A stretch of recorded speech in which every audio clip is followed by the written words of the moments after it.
Hey, everybody, welcome to the Unconventional Therapist Guide to Nothing. My name is Dave. I'm joined here with my co host, Greg.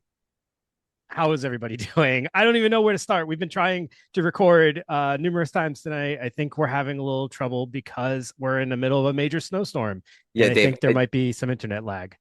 We'll see what the Yeah, recording sounds like. So, yeah, it's been tough go here. it's been a tough go. Yeah, But yeah, major snowstorm today. Craziness. We're still here doing this. Hopefully, we make it through this episode, and yeah, we'll feel relieved to get this one we done. I will. think. Yeah. I think so. Patriots going to the Super Bowl. For the third Yes. time, I'll mention that to you. Ooh, yeah. 2 feet of snow. Patriots Super Bowl shoveling. Yeah, that's the recap of what we've We went already. through that. Yeah. We got some new Patreon members, which you want to give a big shout out to. We got first off on a paid tier, we got Ray Heavy Mayo supporting the podcast.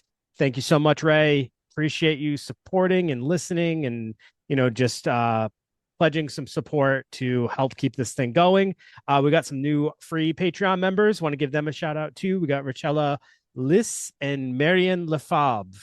Okay. I hope I Wow, that's said a nice those correctly. French accent I think you got there. You're I think they right. might both be French. Maybe. Lise, probably, right? Yeah, and Lefebvre for sure. And Lefebvre. Ray, who has always been a good f friend of the podcast, and we I appreciate. think that's French too. Mayo, Yeah, heavy mayo. heavy mayo. Yeah. And then as we mentioned, last week and the week before, we've been asking people to send us questions for us to answer in an upcoming episode. So we have one from a very active supporter and listener. I'm going to have to use her Instagram handle because I actually don't know her name. She is a what'd you say? How'd Legit, you say it? legit 95. Legit. Legit 95. Okay. But yeah, she's been doing a big back catalog listen binge, I would say, right? We love Recently, that. and then kind of giving us some feedback as she goes, which has been really awesome to hear have someone kind of relive our previous episodes, ones that I didn't even remember, and Mhm. give feedback as she's going through it. So that's been really cool. But she asked if we would list like 5 to 10 books that we think everyone should read. I don't think we have to do it individually. We can probably just collectively recommend some books, Greg. Yeah, and I think, and we kind of messaged back and forth, legit 95 and myself, that this could be a potential and will be a bonus episode for sure because I love this idea and I loved kind of doing it around Christmas time. But yeah, Dave, I'm sure you and I, all right, first of all, we've done books, so I Right. think those are important to us, right? So The Yep. Alchemist and Man's Search for Meaning. I Um, think those are probably our top two. I don't know if you have one that you would include even higher than that. Not higher than those. Nope. That's those are the ground floor. Those are pretty good for I mean, I'm not saying they're the literary giants. I would be like more into like Dostoevsky or Steinbeck for like things like that. Um, there's a lot of cool short stories like The Interlopers, The Lady or the Tiger, um, The Yellow Wallpaper we've talked about a Yeah, few we times. talked about that. Metamorphosis. Metamorphosis was good, and Oh, then okay. Things Fall Apart. We did that book, which was pretty important. And depending on like it would have to like depend on like mood and like what you were looking to accomplish. That's Rules for that's a Night is another good one. sure, and that's why I think we end up talking a lot about Alchemist and Man's Search for Meaning because I Mhm. think those fit so many different categories and issues that people might be dealing with. So I think it's one that I find I commonly am, Mhm. suggesting. But you're right. I mean, a lot of the other ones I think could kind of fall into like what a person's feeling. I just had Yeah. one and I totally lost it. There was Well, another Grapes good of one. Wrath for me is a really important book. East Mm, of Eden, so that's two Steinbeck ones. I've been on a little kick for that, but always.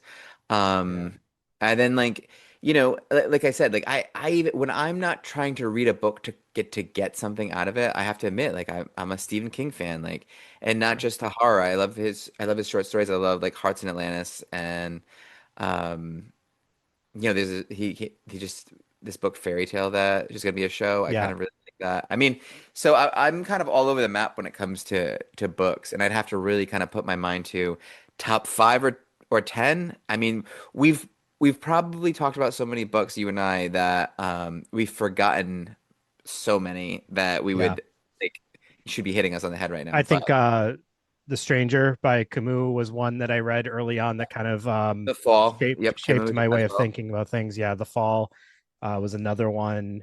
I'm a big Chuck Palahniuk fan, Mhm. especially his early works. So for me, that satire really, and it's like he touches on some really interesting themes in his book. So I do think there's value in that fiction work too.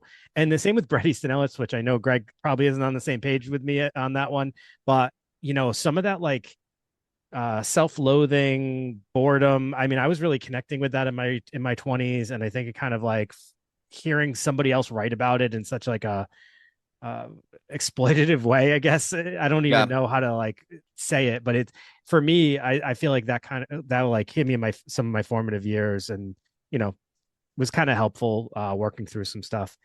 This it is funny too that you mentioned like, oh, it hit me in my 20s because books hit you different at Yeah, different ages. They're really good ones. I think I just like the over the Christmas I talked about the book I read, Stoner. If I read that in my 20s, I'd have been like, this is a completely useless piece of literature. But and I read it in my 40s, yeah, and I was like, oh, like this is important, and this is just kind of like about a beautiful, mundane, sort of meaningless slash completely meaningful sure. life. You know what I mean? It's I don't know. There's just something about it you that's know really One more that was like one I read in like high school or something like that that always stuck with me. It might have even been earlier. Flowers for Algernon, I loved think it. was an excellent book. I think there's some great messages in there. It's kind of you see that theme in like a lot of different ways. There's another book called Ishmael where I think it's an ape or something that is Yeah, kind of dude, like the it's same about line. It's levers like and takers. That I hit that book pretty hard too. yeah, You know, yeah. Ishmael, that was good, and he kind of talks about the different kinds of people that there are. It's kind of a really like philosophical book. Um, yeah, that's a great one actually. And Oh, see, and that's again Hemingway. Um all day. Yeah, Well, the Hemingway, title, The my Sun favorite one Also is Rises, that's the one I was thinking of. There's some great very quotes in important. there. I think that's a really really important book. Farewell to Arms is a very important book. And then Yeah, like the original like Grendel, which is like everyone's read Beowulf, but Grendel for me is like from the monster's point of view. So it's like it really kind of gets into like trauma and like how your parents set you up for nonsense. You know what sure, I mean? No matter sure. what. And sort of like, you're not you're just kind of thrown into a life. You don't really choose it. And so like how do you deal with that? What's Motley an Crue book, interesting. I read What is that it? book. Oh yeah, yep. And that's like we talk all the time about um avoiding pleasure-seeking behavior and the chaos that can ensue from that. Well, that's a perfect description of that and how they all kind of figure that out eventually Hmm. or die. Yeah. You know what I mean? It's Another interesting thing is like you might read a book. You know how we were talking about like the point in your life where you read it. You also might read it again later in life and not find it as captivating or important. I kind of feel that way about Catcher in the Rye. After uh the reread, I kind of am like, it suddenly didn't feel as heavy as it did when I was younger, which it just, I think is a more of a reflection of me than the book itself, because obviously yeah. the text didn't change. But yeah, when we reread it the second time, I was like, oh wow, this is I just had a totally different feeling from it the first time I read it. Well, it's like some like the adolescents are kind of like the worst sometimes. Yeah, You know what I yeah, mean? And like I say that with actively with children that age in my house, but right. like 18 years old. It's like very selfish kind of, you know what's funny is like I wonder if the opposite could be true because The Great Gatsby I read when I was probably Mhm. 22, like on a boat in the Navy, and I was thinking like um this is gonna be this is the one. Save this for the, you know what I mean? And I was like, this book's not even that good. And Yeah. I gotta get into it again because all signs point to I was wrong on that, and like I want to figure out why. And maybe I'm not. I don't know. Um, Memoirs of a Geisha I read on the boat too, and that was really good. Okay. Uh, See, my problem right now is all my like recreational reading is horror reading. mhm. And it's good, but it's not anything I'm going to recommend on here. I've been doing a ton of book reviews lately on my other platform, and that then interferes with my reading of non-horror related work. And not that there's not sometimes a lot of value to horror work, but the types of books I've been reading lately just haven't really fit this mold. Well, there's this author, Eric Larson, who that just you saying that popped into my mind because Devil in the White City is like an H.H. Holmes Yeah. book, but it's also about the Chicago Fair and like architecture in Chicago and kind of tells a dual story. And that's what he does with like his historical fiction, but it's also really like close to I mean, the only thing that's fiction about it is like the conversations. How could he possibly be aware of those? Mm-hmm. But there's one called The Splendid and the Vile, and it's about Churchill. That's incredible. There's one called Dead Week, and it's about like submarines during World War One, or maybe that's about the Lusitania. I've just read so many of this guy's books that Yeah. like they're all so good. There's one called In the Garden of Beasts, and it's about like the American ambassador going to Nazi Germany before it's Nazi Germany, but like seeing things going very poorly and being like, I don't know. But again, this is a pretty heavy, legit 95. I hope you appreciate this, but we'll get into this for you. Yeah, well, it's funny. It just dawned on me that like, oh wow, this question is really timely because of the episode we're doing today. Yeah, yeah, I yeah, didn't even yeah. think of that as we were talking. I'm like, here we are. We're about to embark on a literary episode, which we've done from time to time, and we were listing off the books, and we didn't mention any H.P. Lovecraft, which is the topic of the episode today. Because you know what? It's funny. As influential and I don't know, important maybe Lovecraft is to us because we're from Rhode Island Yeah, and because, obviously your interest in horror. Um, I don't know. I get it. I like it and I understand. I appreciate him because he is, um, I don't know, so influential for other writers. And the fact that he grew up in Providence, Rhode Island, and known for his fiction and his Cthulhu mythos and characters that we see throughout pop culture, even leading up to like, I mean, Stranger Things is borrowing from Lovecraft, oh, it's very obviously. Lovecraftian. Yep. You know what I mean? Like so, like this whole unknown, unknowable, scary sort of existential dread, which I think is like a cool part of this, and we'll look into that a little bit more. But I also wanted to mention that it's cool, or not cool for him, but it's interesting that he was not sort of famous or well known in his time. Yeah.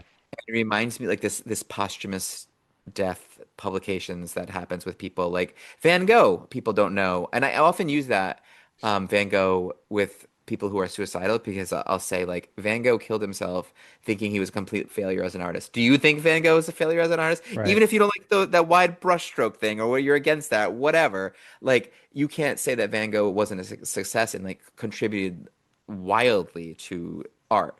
And, so sometimes you have to admit that even though you may be done with the world's not done with you. So God only knows what the future holds for you. I mean, if Van Gogh would have like held on, he would have his mood would have changed. Let's say that, right? Yeah. It's And also then one very cool that he actually has like a what would be the word? He has a style or some kind of influence named after like utilizing his name. The term sure. Lovecraftian is thrown around all the time, and I just think that's so cool that he has such a specific or heavy influence that you actually it's like David Lynch. They'll say things are Lynchian if it's like Well, that I surreal. mean, George Orwell, like Orwellian. Like there's not a lot of that. There isn't. There isn't.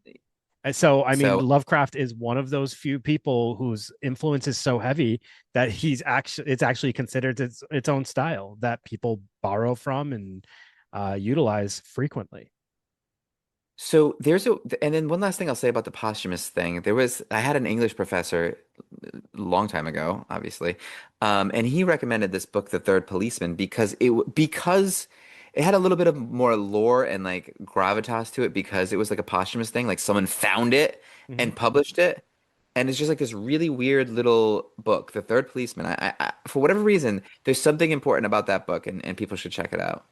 Okay. Um, yeah, it's cool. It's like about the afterlife and it's just a really kind of strange kind of story and look at that. Um, I mean, it's not going to win any Pulitzer prizes or whatever, but it's pretty good and pretty cool. Anyways, Dave, why don't you tell us a little bit about this Howard Phillips? Howard Phillips Lovecraft was born on August 20th in 1890, so ages ago. And the cool thing about this story, his story, is there's all these benchmarkers in our capital, Providence, um, Rhode Island, which makes this story, I think, for us that much cooler. But I understand that for people outside of here, it probably doesn't have that same appeal. But like you can walk down Angel Street in Providence and you can see the house that he was, born in or raised in, and you can see the house where he was brought up in and things like that. And I just think that's a really cool aspect of like his whole story. At the age of 3, his father suffered a nervous breakdown in a hotel room in Chicago and was brought back to Butler Hospital, where he remained for 5 years before dying in July 19th of 1898. So HP was obviously rather young at that time, and that Yeah. was pretty impactful, I would say. But he actually never was even told like the real reason for his father's passing. He was given a different explanation than what it actually was. Which makes sense, and especially at the time. But another thing that you kind of mentioned, the cool sort of, I don't know, like things that we may pass every day. Like I work at Butler Hospital, Yeah. so like H.P. Lovecraft's family, and we'll later find out H.P. Lovecraft himself, Yep. was in the same hallways, and the place was built in 1844. So it's like just a kind of a crazy. It probably looked exactly the same to him, you know? He's Yeah. like looking at the same building. It's just wild. Absolutely. Um, I would say he sounds like he was a pretty intelligent child. So he was reciting poetry by the age of 2. He was reading at the age of 3. He was writing at the age of 6 or 7. One of his earliest works that he was really like enthused about was Arabian Nights, which he read by the age of 5, which is insane, right? I mean, just for him to be reading these works at such a young age. And he at that point was able to adapt the pseudonym Abdul Arizad, I think Hmm. is how you would say it, which later became the author of the mythical Necronomicon, which if you're into this Lovecraftian world at all, you'll know because it's mentioned in so many movies, Evil Dead, just like so many different works use this Necronomicon. I mean, the Necronomicon could literally be its own episode.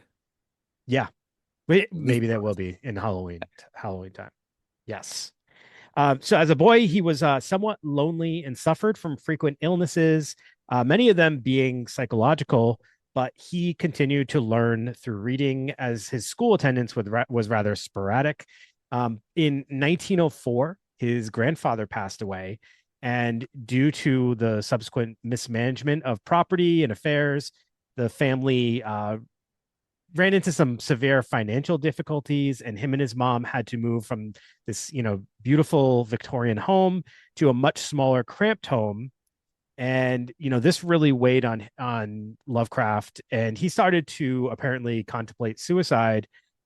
But for him, his meaning and his purpose in life was really about learning, and he was able to overcome a lot of those negative thoughts just through his passion of learning and just kind of continuing to truck on through that. But in 1908, just before he graduated high school, he suffered a nervous breakdown, and that compelled him to leave school, which caused him to not get his diploma. And he then also failed to get into Brown University, which became a source of shame for him in his later years. So we're talking about some serious mental illness in Yeah, H.P. Lovecraft's family, and obviously some hereditary illness. So this isn't just like absolutely. environmental anxiety or something. Well, I mean, we're talking either, bipolar disorder or even potentially schizophrenia to be for his father to live the remaining days. I mean, a nervous breakdown, we're probably talking about a manic episode or something like that, right? Something. Yeah. You know, Yeah. we just they And didn't have the language, and right, it's exactly. That I think that's a big piece of this. They didn't have the understanding or the language. And then so, following this interpreted failure for the next like 5 years, he really struggled and he wasn't doing much to kind of chase his interests or follow his passions at all. And on top of that, because of the close quarters and the dynamics of everything that started to change with the financial aspects, him and his mom got this really close, odd relationship. Um, and she was That's still cool. suffering from like the trauma of her husband's illness and death, and kind of developed this pathological love-hate relationship with him. Which I mean, we've heard 1,000 times in some of our like serial killer episodes, like at Yeah, like Gein and things like Oedipus. that. Yeah, yeah. Freud would So have I a ball mean, with that. I'm sure that that all impacted his mental wellness like pretty significantly. But then his mother's mental and physical condition continued to. So following all this, his mother's mental and physical condition deteriorated, and she suffered a nervous breakdown herself in 1919. And she was admitted to Butler Hospital, like her husband, and never emerged.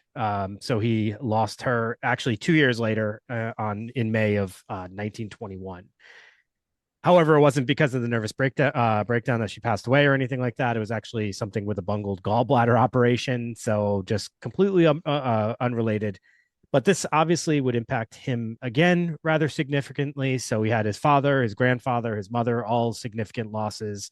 Um, and then he ended up going to a convention in 1921. A few months later, he was able to get himself to go, and he met a woman there named Sonia Haft Green. She was a Russian Jewish woman, who was 7 years Lovecraft senior.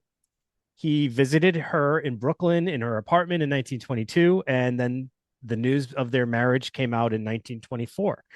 So he moved to Brooklyn into with her to her apartment. Um, he had gained himself a place as a writer for this Weird Tales publication. It's like a pulp magazine thing in 1923. And Sonia actually owned her own hat shop, which was successful on Fifth Avenue in New York. Uh, Wow, that's pretty cool, actually. it is pretty cool. And but here there's an interesting thing with that actually. So the couple unfortunately struggled pretty much immediately on their after their marriage. The hat shop went bankrupt.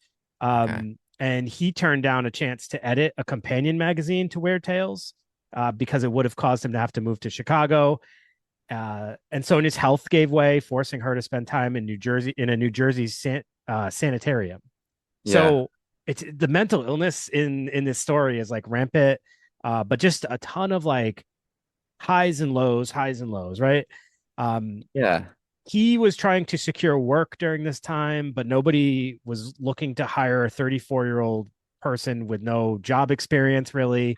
And on You want to hear some weird tales? yeah, his resume is just a bunch of like these crazy stories. They're like, Yeah. yeah, no. So in 1925, she went to Cleveland to take a job there, which is interesting because he turned down going to Chicago for a job. So it Yeah. already kind of tells you where the marriage might have been at. And then he ends up moving to a single apartment near the seedy Brooklyn area called Red Hook. And he just becomes more and more depressed and isolated, and kind of, feels this way because of the masses of foreigners, quote unquote, in the city. So you Yeah. just kind of start to get this picture of someone who's maybe like building up resentment for the world around them, feeling like there's no opportunities, everything happens to me wrong, but like all Yep, these yep, yep. people are coming Everything in. happens to me. Why is this happening? Like a very like why me instead of what now type of person, which is Exactly. And he's taking note of the change in dynamics around him. Like he's, noticing quote unquote foreigners. And it's yeah, yeah, like, yeah. it's like starting to like point fingers like, oh, they're the reasons these things, right? That's kind of like Yeah. that mindset. Yeah. I mean, dude, come on. But the other thing is too, it's like you can tell. I don't know if you're going to talk about this, but like this because this is just coming up for me as you're just like doing the biography. It's like you can kind of understand why he would always write about these like unseen, um, sort of manageable, unable to quote unquote fight like things that happen because that's like his whole life. Like it's like the Ooh, chaos of life can come for you at any time, and there's not a damn thing you can do about it. It's yeah. unseeable, it's no unknowable, and it can be completely devastating. It's essentially like Yes. this. He writes that's all in his writing, you know? And then he calls everything unnameable in his stories, and like Yeah. because he hasn't actually seen anything because he's in an apartment all the time, just hiding. Yeah. Well, I always thought that was always my biggest critique of him. So on one hand, like having these um unnameable, undescribable monsters is brilliant because, whatever's inside of your own subconscious is scarier to you than it would to be to anybody else. So Yeah, for me to create a monster that's really scary for me doesn't necessarily make it like, globally scary. But if you just say it's the biggest like the biggest fear you can imagine, then like it's almost why like Pennywise the Clown has like an interesting sort of thing because it's like it's whatever you fear the most. right. So it's like personal to you. So that's brilliant. Also, like it does like that Jaws thing where it's like you don't show the monster that much. You just kind of have this like pending doom. But then at the same time, it kind of is a cop out because it's like unknowable, undescribable. And it's like, all right, Yeah. well, that's just saying like just imagine this wicked scary thing, scariest thing you can imagine, moving right along, you know? I mean, this couldn't exist today. Yeah, People need no. to see everything, right? There's nothing to the imagination anymore. We're past that and we want to see everything. So that wouldn't work Yeah, today. yeah. So in early 1926, Lovecraft ends up returning to Providence. However, his aunt, who he was close with, um, doesn't allow Sonia to come, his wife, because she doesn't want her to start a business there and have her nephew connected or tainted by the stigma of a tradeswoman Wow. wife or something like that. Like there's this weird stigma around the fact that she has a business and her Yeah. coming here and starting a business. It's like she would rather see HP sad and miserable and lonely than have him happy but have like a reputation. Well, it's like that old money sort of aristocracy thought process. You remember we did a great episode on Blanche Monnier, the lady who got Yeah. like locked in a room for Yep. 25 years because she was a French aristocrat and her family was like, "You're gonna hire some like loser working lawyer?" Like Yeah. gross. You know what I So mean? It's like what? I mean, that's the reason he's given, or that's the reason that it's stated. But is it actually because she's a Russian Jewish woman? Or, You know, or maybe is it like, to kind of give the aunt the benefit of the doubt. Maybe it's because like she saw her nephew being like taken advantage of or like mistreated in possibly. some ways, Sure. because like So me, I don't know, who knows? yeah. So I mean, at this point, the marriage is essentially over, and they end up divorcing in 1929. So by this time, the illness that would cause his own death, which was cancer of his intestine, had already progressed so far that there was little that could be done to treat it. And Lovecraft attempted to carry on in his increasing pain through the winter of 36 through 37. But he was finally compelled to enter the Jane Brown Memorial Hospital, which, if you're from here, you know that's part of Rhode Island Hospital, and that building stands today. It's a very creepy building, so very, very fitting for him. And on March 10th, 1937, he dies 5 days later after going there. And if you wanted to visit him today, you would go to his family plot, which is at Swan Point Cemetery in Providence. It's right on like Providence Pawtucket line. And it is an absolutely beautiful cemetery. I used to live right down the road and I would go pretty frequently. Um, his monument is not as beautiful as some of the other statues that are there, but it's still a very cool spot to visit. And you'll notice people always leave little trinkets. And yeah, absolutely beautiful cemetery though, if you're ever in our area. It is, and it's next to Butler. It is next to Butler. That's right. So that's that story. I felt like I was going to go significantly shorter on the bio. We had talked about that originally, but when I started to read the things that happened in his life, I was like, no, no, no, no, no. We have to actually talk about this because this builds into the point of our episode today, which is to cover a couple of the stories which we had announced before. We are going to do the Dunwich Horror and At the Mountains of Madness.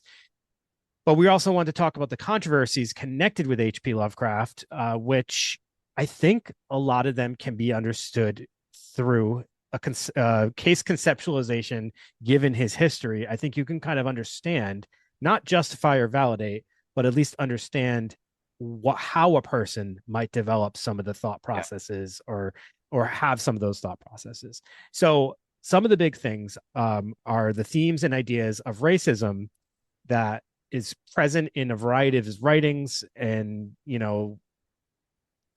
whether it's his letters or his actual works of fiction.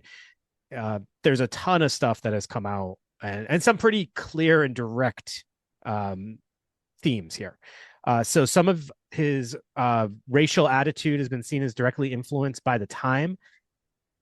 Obviously, we're talking about the 20s, the tens of 20s, all that stuff. But it also could, I mean, it also could be a reflection of the New England society he grew up in. However, like his specific racism seemed stronger than the popular viewpoints held at the time. So while it might have been a viewpoint had in his, in his region and during that time, it still seemed like he took it a step farther than maybe the average citizen at that time. Yeah. Uh, I don't know, Greg, if like you think anything about that. Does that seem like a valid reason? Like, let me put it a different way.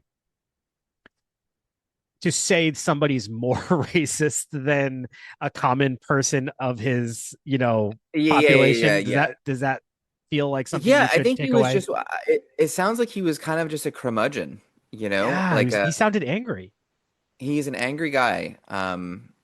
Not a very happy person. I mean, we can't really, we can only speculate, but just by the way yeah, I mean, it seems like he was just like a negative, blaming others, trying to almost like a narcissistic kind of guy. Yeah. Um, Another thing that I think like has led to a lot of the controversies is that some researchers are also noticed that like his views failed to change even in the face of like some increased social change at of the time. mm, He just never seemed to change his viewpoints. It is noticed though, like later in his last year, he embraced things like socialism, Roosevelt's New Deal, and kind of dismissed some of his old right wing views, which I think is okay. interesting. I wonder why it took him till his last year.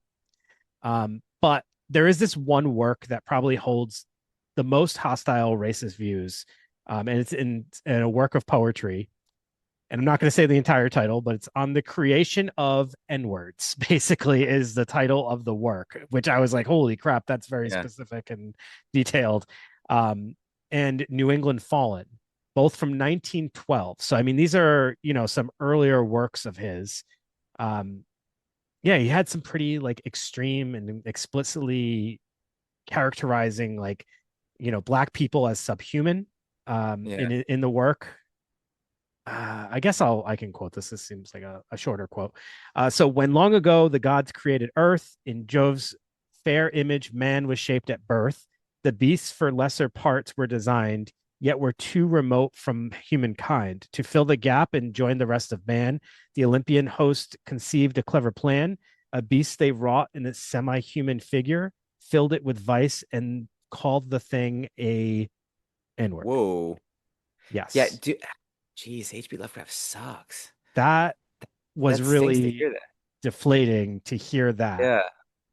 that work was obviously like, it's funny because if you don't know about some of this stuff and you just hear people say, oh, hp Lovecraft was racist, and you're like, well, give me proof, give me evidence, then they tell you this and it's like, oh yeah, he was okay. Yeah, and sometimes it's like, well, I mean, was this person a product of their time, and like there's like a piece of that there, but I don't know. I think in by 1912, especially in the northern like part of the Yeah, country, it seems like this is kind of holding on to some antiquated, um, out of fashion.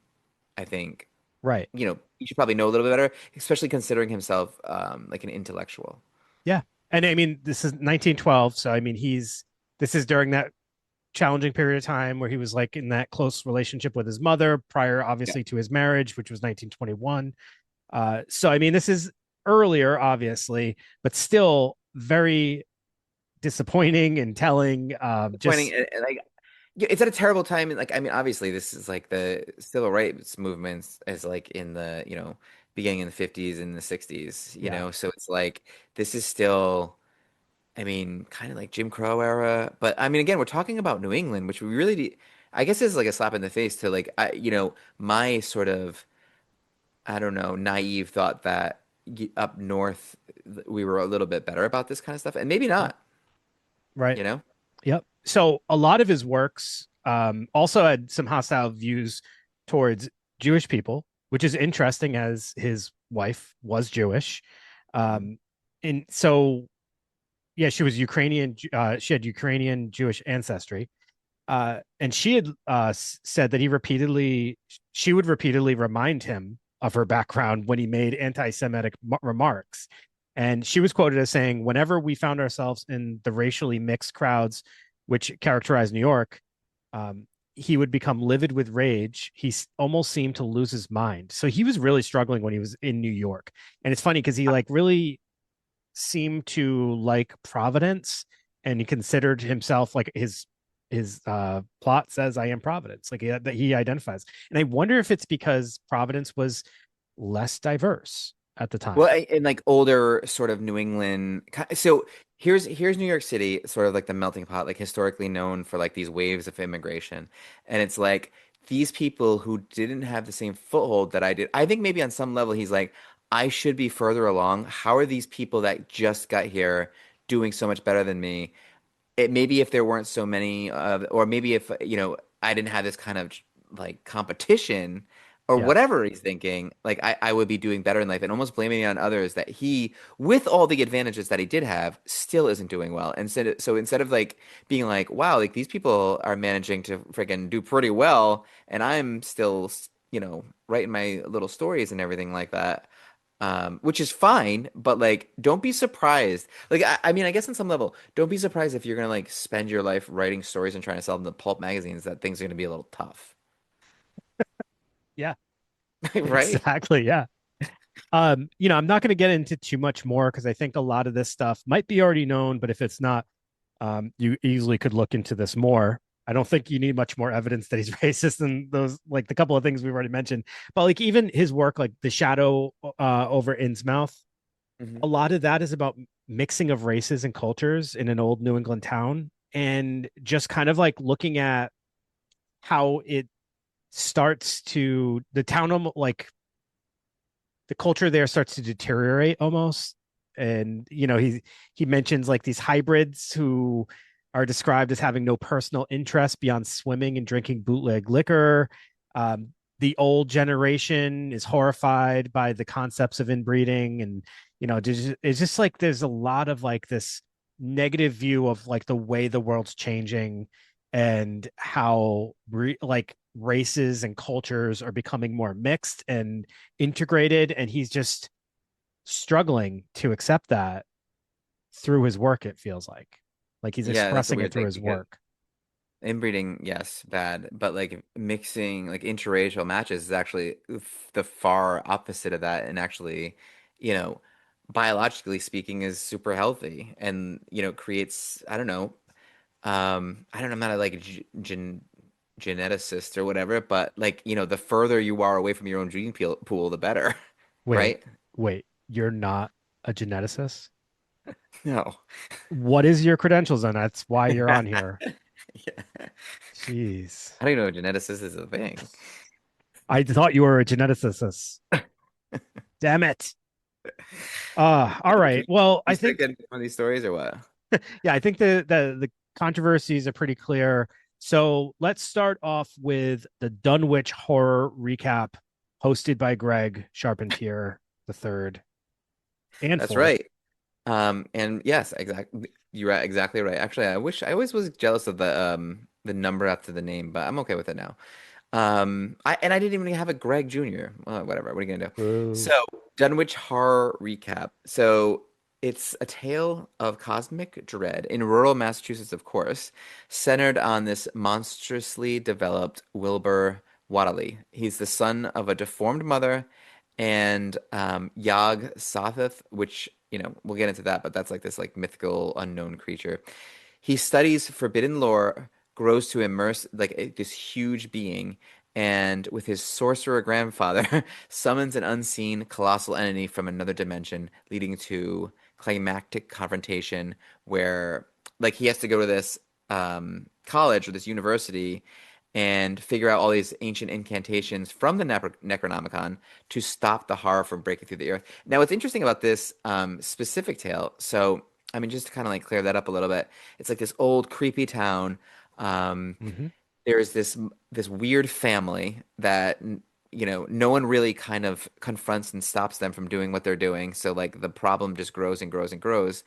And what's interesting is the people, the intellectuals, are able to sort of discover some kind of incantations, which actually stop this thing, this colossal monster, from taking over the world, which is what it was threatening to do.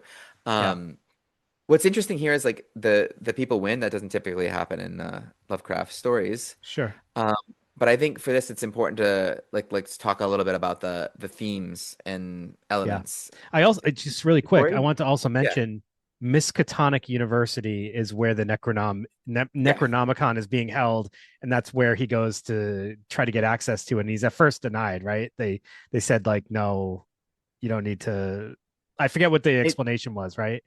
well, it's essentially forbidden knowledge, right? I mean, like Yeah. it's like this thing. You know what I was kind of thinking of when I was reading this? It's like, well, I wanted to ask you on some level in the case of forbidden knowledge, and we will get to that a little bit more, but we might as well just kind of get to it right now.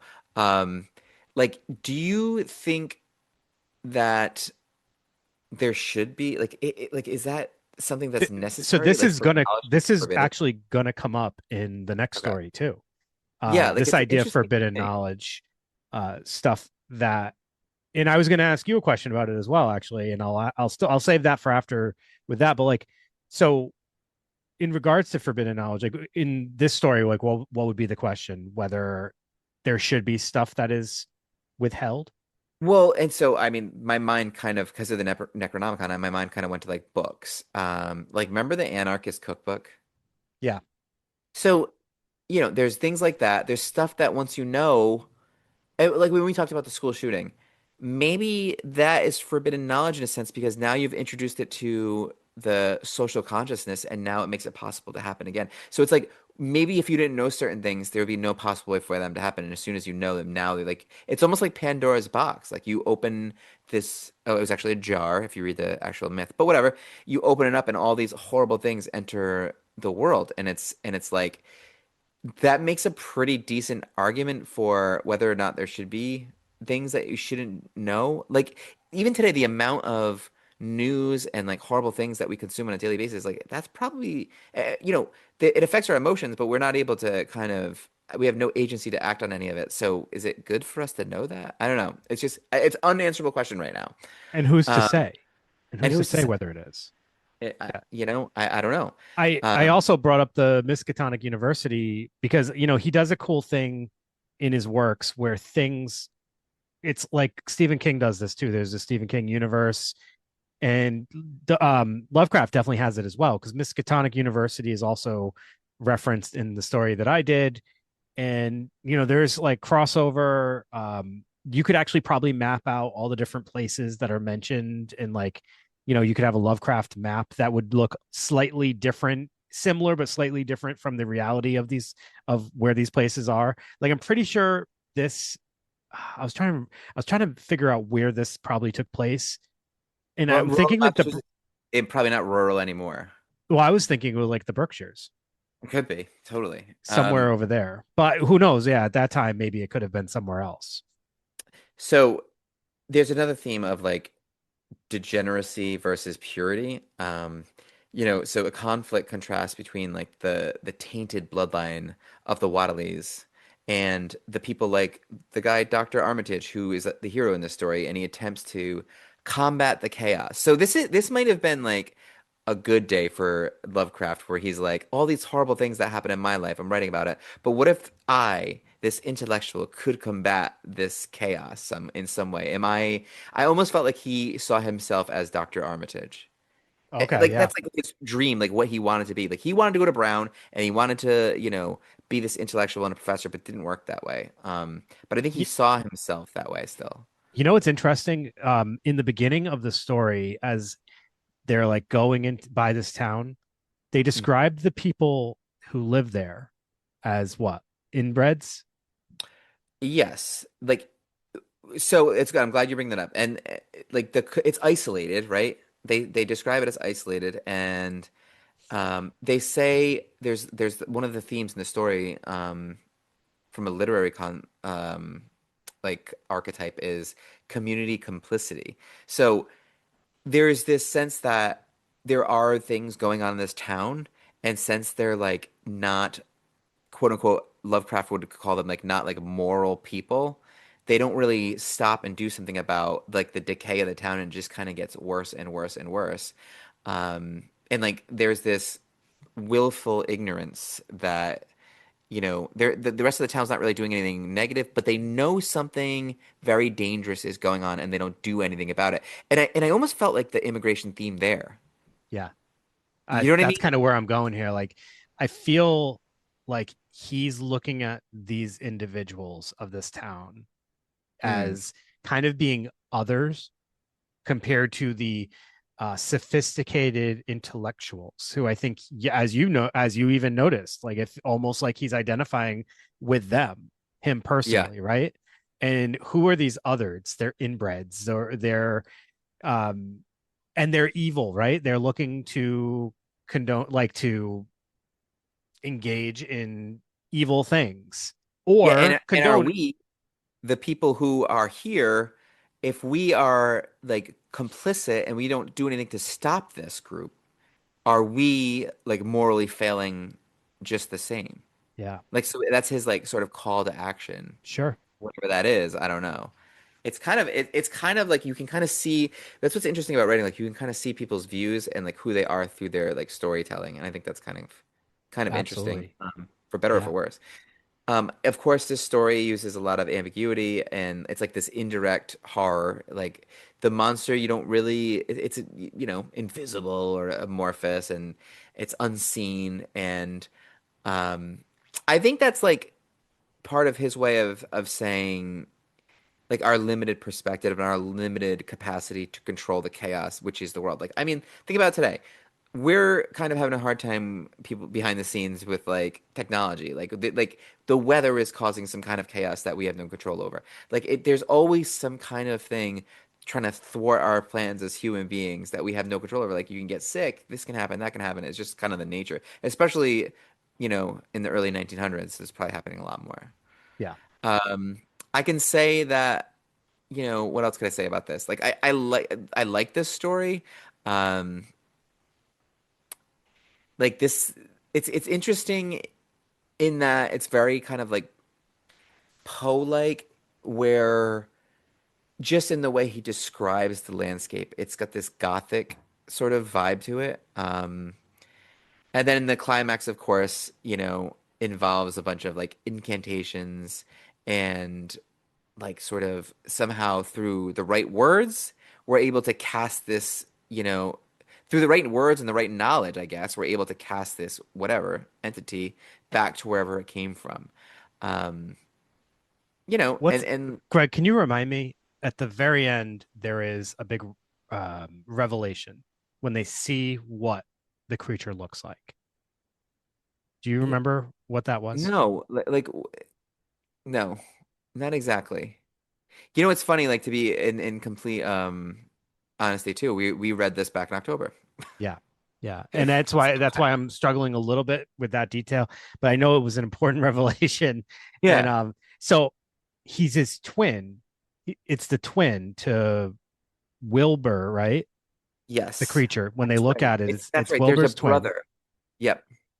but the twin resembles more of their father. And the father, I'm assuming, is like a devilish creature. Yeah, the father is, and so is the mother. Right. Oh, no, the mother is like was a bad person, quote unquote. But the father was this, it was a strange name, like Yog something or other, Yeah. and it was just like this strange entity from, of course, Lovecraftian, God only knows where. Not a demon from hell or anything like that, which is weird that like that we have incantations to sort of fight against it.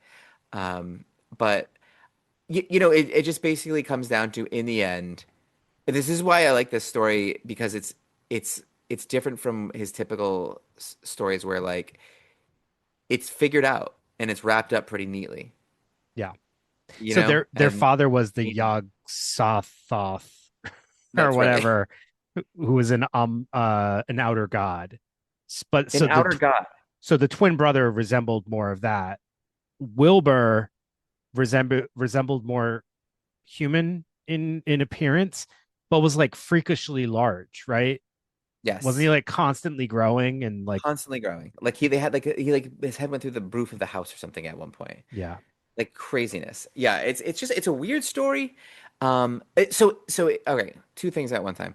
It's a weird story, but it's for Lovecraft, it's a sort of like simple ghost story at the same time. Yeah. It's not like off the wall. I had a Um, hard time with this story in all honesty. Actually, sometimes when you're reading, you can envision everything that you're reading as you're reading it, right? Like you get mhm. a clear picture in your head. There were some things I was having a hard time, and this is part of the problem with him with some of his descriptions of things, but like I was having a hard time sometimes visualizing in my head what some of this stuff would look like. That Yeah, was I for mean, me for tough. for me, I had a good look at the town. I had a good look at the college, and like, yeah, I could see that. Some of like when they would talk about Wilbur, when they would talk about the invisible, that whole like kind of scene. But yeah, ultimately I enjoyed the story quite a bit. Which one did you like better? That one or the other one that you covered? Kind of like Mountains of Madness, just because the story itself, so it's significantly longer, well, which is notable. And Mountains of Madness actually was rejected for that Weird Tales and a number of times just because of the length of the story. I mean, it's long compared Yeah. to Dunwich Horror, which I think is still long for a short story too, right?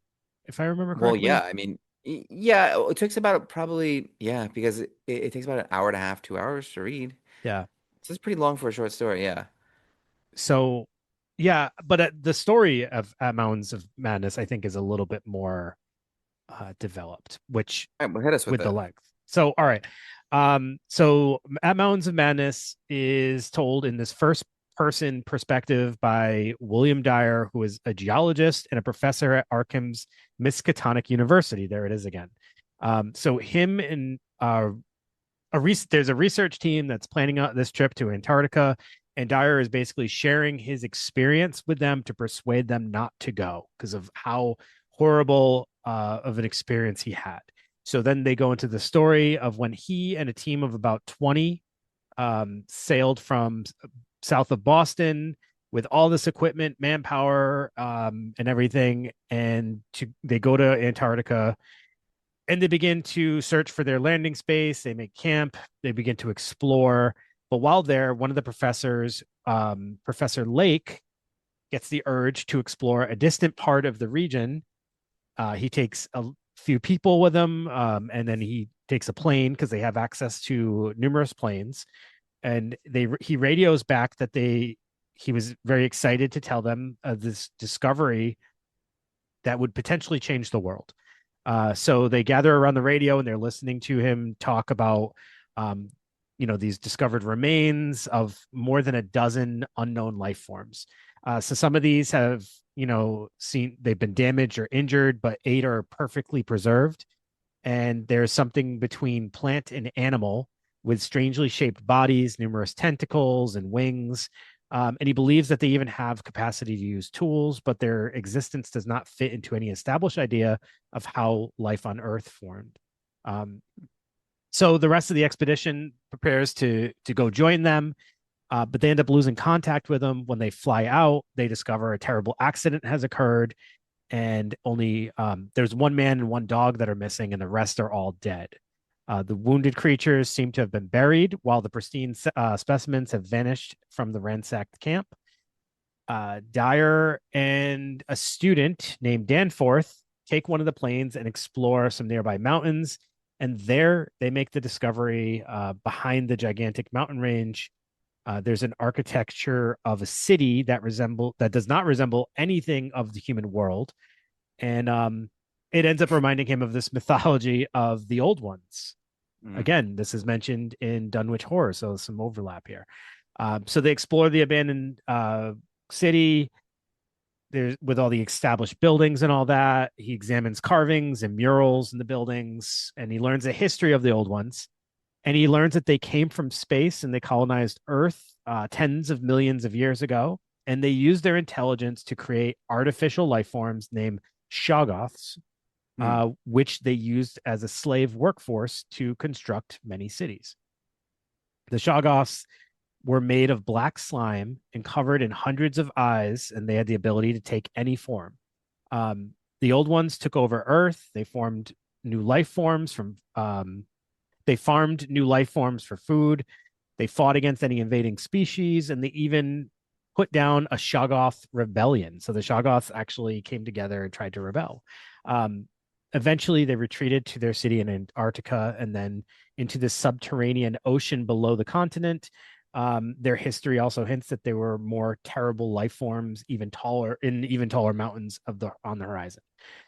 So, all that to be said, they realized that the old ones that he had discovered, that Lake had discovered previously, had returned to life and killed everyone in the camp. So it was them that actually killed them. They find the bodies of the missing man and dog as they try to explore the underground tunnels. They discover a number of giant blind penguins that the old ones had used for food. And in one of the tunnels, they find an old one that a Shoggoth has killed. The Shoggoth presents itself and chases them out of the tunnel. They get into a plane to escape. And as they fly away, Danforth looks back to the city and he experiences a vision implied to be of the great evil lurking in the distant mountains. The vision eventually drives him insane. So Dyer finishes his account that he is warning the people of, and he says that he believes the Shoggoths had destroyed the old one civilization, so eventually they had kind of like overcome, and that the evil in the hidden parts of Antarctica is too much for humans to bear.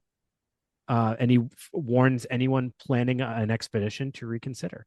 We consider that. You don't want to be going there. Yeah, so like this, that's another kind of Lovecraftian theme where now you have this knowledge and it's so intense It drives you that insane. it drives you insane. Yeah, like Yeah. that.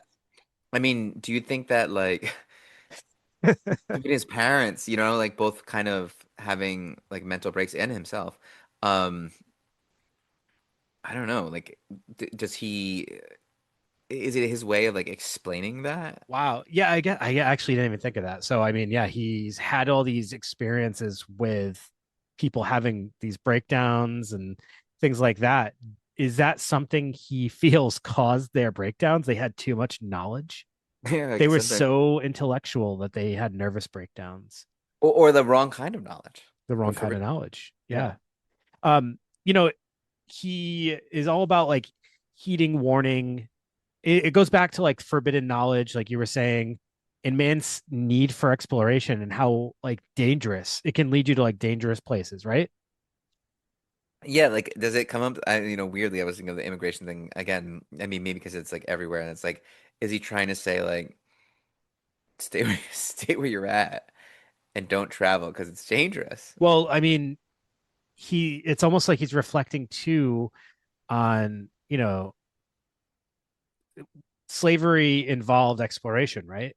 Yep. So they were exploring different, continents and things like that, and that they find different cultures and different races, and then they take slaves, and then those slaves eventually, group together, and then there's uproar, and there's upturning and things like that, and that's kind of like what happens with the Shoggoths. They create this slave race that ends up overturning them. Yeah, It's like interesting. it's like he's afraid of the ones that we discover. It's almost like if Lovecraft had his way in a perfect world, everybody in his community would just never change and never never, Yeah. explore, because exploration can be really dangerous. It leads you to making yourself vulnerable, right?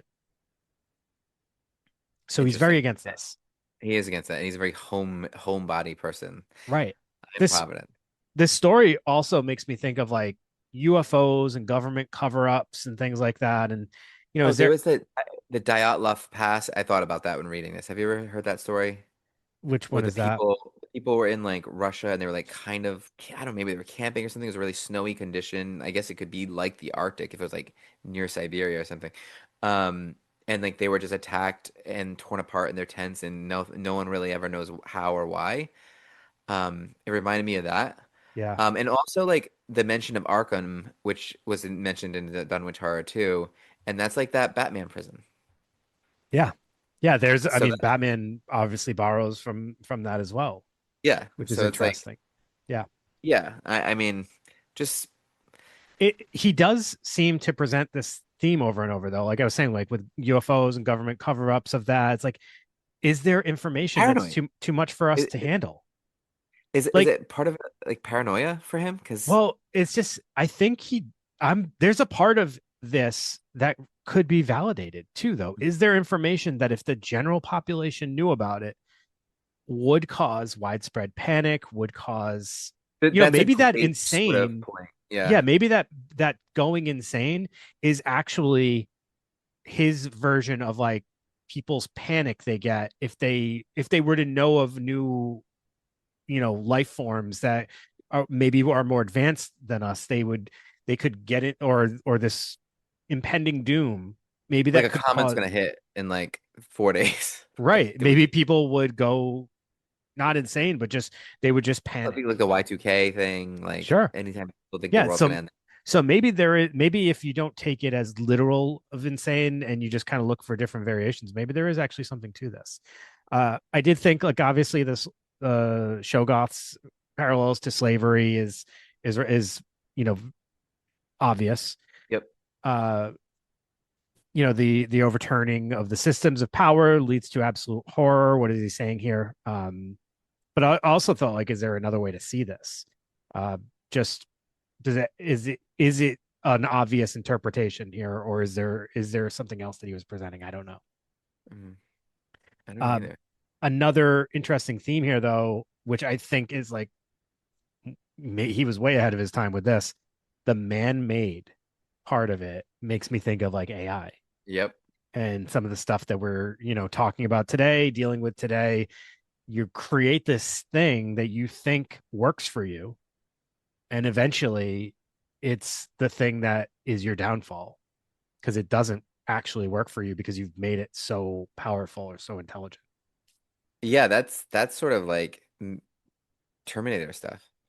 Yeah, it's AI, It's you know. AI. Yeah, yeah. And In then you wrote down this was ex this inspired the thing, John Carpenter? John Carpenter's 1982 The Thing with Kurt Russell Great was movie. this, and it's that as soon as I started reading this, I was like, that was the first thing I thought of was The Thing. This was like a very obvious inspiration. It's filled with paranoia. That The Thing, it's such a good movie. If you haven't seen it, people should definitely watch it. It's isolating. It's claustrophobic. It's a great wintertime movie. Yeah. But it also inspired Mouth of Madness, which is another 80s horror film. The Void, which was actually one that I really enjoyed, is 2016. Stephen Kostansky is a Canadian director.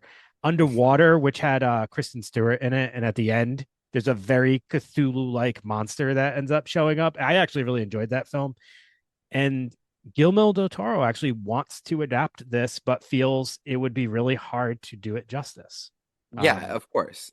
so That's the problem with that's why you don't see him all over. I mean, even like Stranger Things in the did you watch any of that? You watched that, yeah, right? yeah, So the end, it's like you can't you have this like sort of grandiose Lovecraftian monster throughout all the seasons.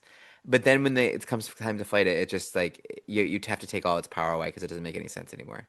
yeah. Right? You know what I mean? So it's not like this like sky completely taking up the entire sky creature anymore. Now it's just kind of like a big ass spider or something. You know what I mean? Yeah. You have to I, kind of like dumb it down, and that's the problem with adapting Lovecraft type stories. if someone could do it, it would be Guillermo del Toro. He is an Absolutely. amazing. I mean, he just did You the know, because this had Frankenstein this had movie. parallels to Frankenstein with the Arctic and everything. Yes. Oh, for sure, So, and for he sure. did that pretty well. Yeah. But a Frankenstein probably obviously a lot easier to adapt than this. So, Dave, the question that you had posed that began this whole episode was like, can you appreciate someone's work while recognizing their extreme flaws? And in today's pop culture, I mean, we have Puff Daddy, we've got Michael Jackson, we've got I mean, R. Bill Kelly. Cosby. Bill Cosby, there's so many sort of examples of this. And I think this is on like most things like on a spectrum. But what's ironic is I read this quote and I kind of use it in therapy, but then I was thinking, wow, like this actually might kind of apply here. And the quote is, and it's Khalil Gibran, which is a great it's from the prophet. So the deeper that sorrow carves into your being, the more joy you can contain. And I was thinking, oh, okay, that's like kind of makes sense, right? But then, what about the darker the capacity, the more good or potential you could contain? And maybe like that might not, sort of translate, but what might is, and now I didn't write this down, but like I'm thinking of like Hitler huge capacity for evil. Does that mean that he had a huge capacity for good? Not necessarily. No. But what I think it does mean is because of his atrocities, that somehow brought out goodness in others. Do you know what I'm saying? It gave people potential to show a side of themselves that they might not have been able to go to been called for Like Frankel, for previously. example, right? Like Yeah. people who, bravery and like the people who cared for the people in the camps and saved them. I just like remember 9/11 when that whole tragedy happened, terrible tragedy, but think about like how emboldened Americans were, like we kind of all came together and wanted to like support each other and help each other. It brought out the good in a lot of people. So I guess what I'm trying to say is like maybe these people who have done horrible things or on varying levels um maybe we can't dismiss the work completely because it could cause people to do good things in its wake, I think. Yeah. And I think that has been highlighted with just the sheer amount of works that are influenced or inspired by him. Yeah, of So, as we mentioned, the thing, Alien, one of course. the thing in Alien, if you ever ask anyone who loves horror, that's like our age, Greg, a lot of them will say that's those two are in like their top horror films or their top their favorite some of their favorite movies or The Lighthouse, which came out a few years back, or Reanimator, or Stephen King's The Mist has a Lovecraftian creature in it. The Evil Dead, like I mentioned before, there's just so many different things, and I'm not even really tapping into the literary world when I'm talking about this and how many people were Yeah. influenced by him. Uh, it's just there is a lot. So yeah, he has allowed a lot of people to be able to shine through his works and through kind of his inspirations. I And the other don't thing is too, Dave, good. like we talked about before, like the forbidden knowledge thing. Like once that thing is out there, I mean, the work's going to influence no matter what. No matter if we decide like, oh, this can't be influenced. It's like, well, no, it already has. Yeah. It's already there.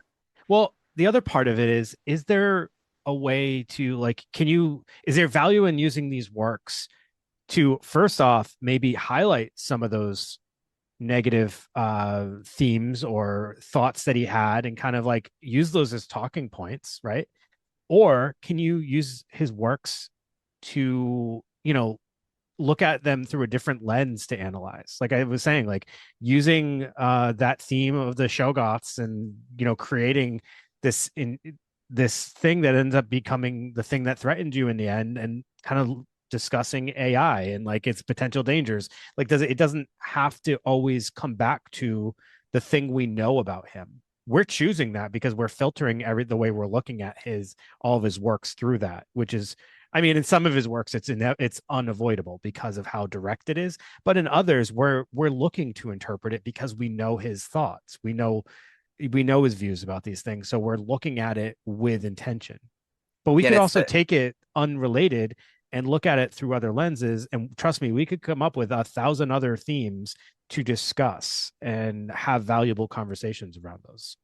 they say like there's that phrase like don't throw the baby out with the bathwater. Like Yeah. let's find the good in things and use that and discard the not be influenced by what's wrong with it, you Since know? I never had kids, I would always say, don't throw your retainer out with your lunch at the cafeteria, because I did that once. It was horrible. You had a retainer? Yeah. and I threw it away, and I had to go dig through the trash because I didn't want to tell my Yeah, parents I lost my my retainer. my son Jack had a retainer and threw it away constantly. Yeah, it's hard not to. I have a question about Lovecraft too. Okay. Is he a sympathetic character at all? There's a part Hmm. of me that looks at his story, and while I can't, like, obviously, there's no world that I live in that I can take his views and be like, oh yeah, that I can understand that. Like I pretty strongly uh feel the opposite of all of his views, but I look at his story and I'm like, wow, he's had a number of pretty significant losses early on, and a lot of struggles. I first I started to feel a little sympathetic for him, but then as we're talking, and you kind of pointed out that thing of like, yeah, he's kind of like a perpetual victim at times. It feels like, I And mean, and this that's is hard to us. feel bad for. You know what I mean? Yeah, It's that it's exactly. You hard. kind of lose that when you see that. It's okay to like be if you're a victim, hey, you're a victim. You don't get to choose victimhood. It is kind of a choice to stay a victim in a lot of ways. But to blame it on people, yeah, to take no. So the things that happened to him weren't his fault, but they were his responsibility to fix. You And know, knowing how intelligent he was, knowing how the level of talent and skill he had at writing and learning and with science and everything, and then he just sits there and, like, well, doesn't just sit there, but like when he's struggling, he looks around at everyone else as if it's their fault yeah. versus like, look at all your untapped potential, dude. You're like submitting these works to people and, like, sometimes getting denied. It's like, maybe you gotta shift and try something else too. Like if during those times versus like just being angry and I don't know. It's so hard too because, like, I'm sure there's obviously more to the story than this brief bio that we get. But when you hear that, when you see some of the thought process and how he was responding to situations, it becomes a little bit harder to feel sympathetic for him. But on those his early story is one about struggle. It is, yeah, and both parents going down like that, and him having his own mental health struggles, and it's almost like I guess that's an element too that we kind of didn't get into. Um, he's mentally ill. Yeah, I mean, how much does that play a role, right? I right. mean, he like they're kind of describing what appears to have been manic episodes, which should at times often suggests, paranoid delusions, which he could be, suffering from, which is causing this like sort of hypervigilance and this, misread on the people around him. Like Yeah. part of it could be mental illness. I also think it's interesting how isolation seems like it can spawn hate.